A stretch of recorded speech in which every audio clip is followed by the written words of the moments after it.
Good morning, welcome to CATEX-TV. My name is Frank Fortunato. This is a live broadcast from Princeton, New Jersey. Today is Wednesday, April 14th, 2010. Tomorrow's the day your income taxes are due in the United States. It's 11:30 a.m. Eastern Daylight Time in New Jersey. In the UK right now it's 4:30 p.m. and in Mexico City it's 10:30 a.m. If you need to reach us during the broadcast, you can phone in toll-free at 1-866-67-CATEX. Overseas, our AOL Instant Mail address is CATEX-TV. We've got a busy news day. There's a bit of breaking news that came out of Iceland. An American Airlines 767-300 with 145 people on board had to make an emergency landing at Keflavik Airport. The plane was going from Paris to Dallas-Fort Worth. 5 crew members on the plane became ill following reports of chemical fumes in the cabin. It's American Airlines Flight 49. Landed at 9:45 a.m. local Icelandic time this morning. It was apparently a big to-do. They had 8 ambulances that appeared. The crew members got sick on the flight when they were in the cooking area of the plane. That's when they became ill. Now we'll go to our main story. The main story is another earthquake in China. At least 400 are dead now. We have the blue square in the middle, as well as a number of aftershocks. The USGS is measuring it at 6.9 as of right now. It's injured another 8,000 people. It's toppled homes. It's down near the Tibet border, as you see. Poor communication in the area have caused some difficulties in getting news out. It's in the area of Yushu County, which is in Qinghai Province, right on the Tibetan border. Xinhua is saying that 400 have been confirmed dead, 8,000 are hurt. More than 85% of all houses had collapsed in the city of Jiegu, which is located right near the quake's epicenter. One official said there is a big crack in the Yushu Hotel. The 4-story meeting hall of the prefecture government has collapsed. So this could be one of those situations where we continue to get more negative news as the government gets in and finds out just what happened. It's probably unlikely that there's too much of an insurable interest here, although we'll have to wait and find out. Meanwhile, back to Iceland, 800 people were evacuated early this morning because of a volcanic eruption at the Eyjafjallajökull Glacier in the southern part of the island. This is the same volcano that erupted about 3 weeks ago. 800 people were roused from their homes before dawn, according to the police, because of the risk of an eruption and because there were a lot of earthquakes in the area. There's also an increased flow of hot water coming down the glacier, which means that there's an increased local risk of flooding. The area is a lightly populated area. It's about 80 miles east of the capital of Reykjavik. And in India, in the eastern part of the country, a violent tropical storm has killed at least 56 people, with 25 new victims reported today in the eastern state of Bihar. 3 eastern districts of the state, Purnia, Araria, and Kishganj, are the worst hit. The storm swept across India and neighboring Bangladesh overnight on Tuesday. At least 2 died in Bangladesh. In the U.S., some good retail numbers came in. Retail sales rose for the 3rd straight month in March as better weather and auto incentives encouraged greater spending. The rise was more than what economists had predicted. It's the latest sign that American consumers are beginning to spend again. Sales rose 1.6%. The government said this morning this is up from February's revised 0.5% gain.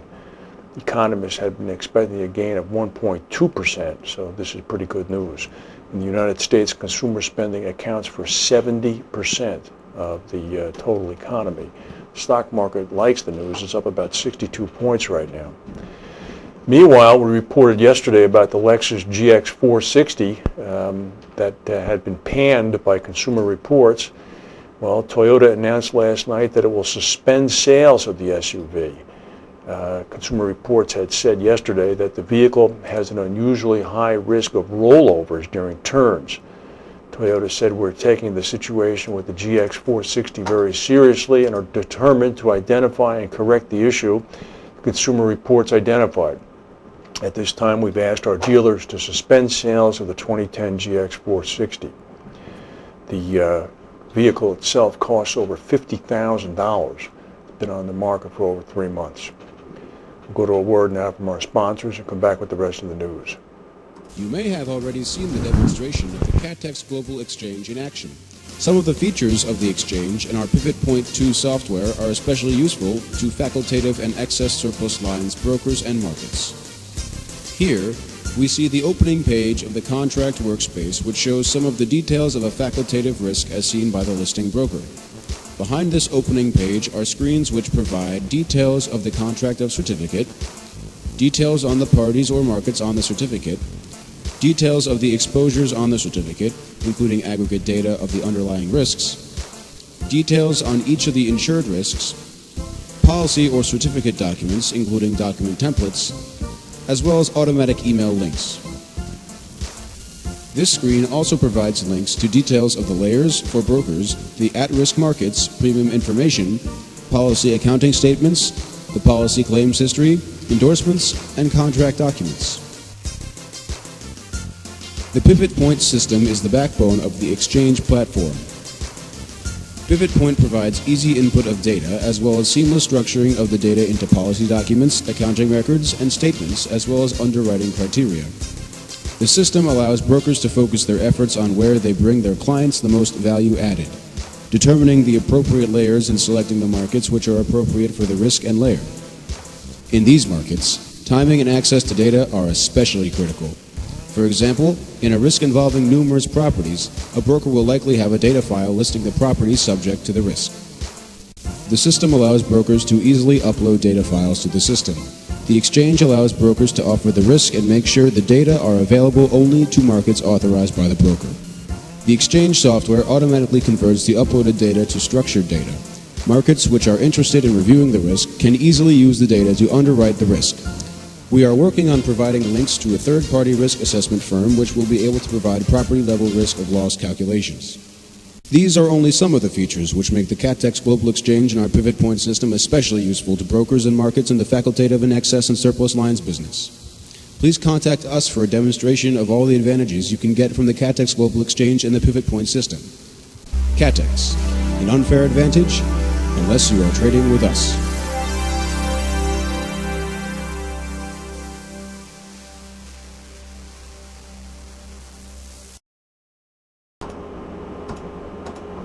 Houston Casualty Corporation has estimated it will take a pre-tax hit of $20 million U.S. from first quarter cat activity.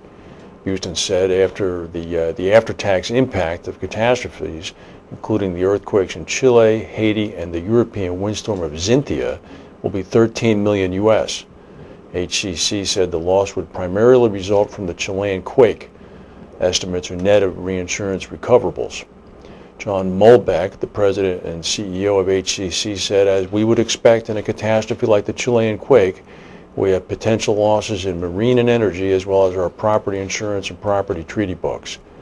The amount of loss is within our expectation and is within our reinsurance programs. The company said it estimates its total after-tax loss will reduce their first quarter earnings by about 11 cents U.S. per diluted share. HCC is also in the news. Pat Ryan's startup managing general agent, the Ryan Specialty Group, has apparently picked off another HCC executive, this time Richard Green, the former UK director and manager at HCC Global Financial Products and Lloyd's. Insurance Insider is reporting this morning.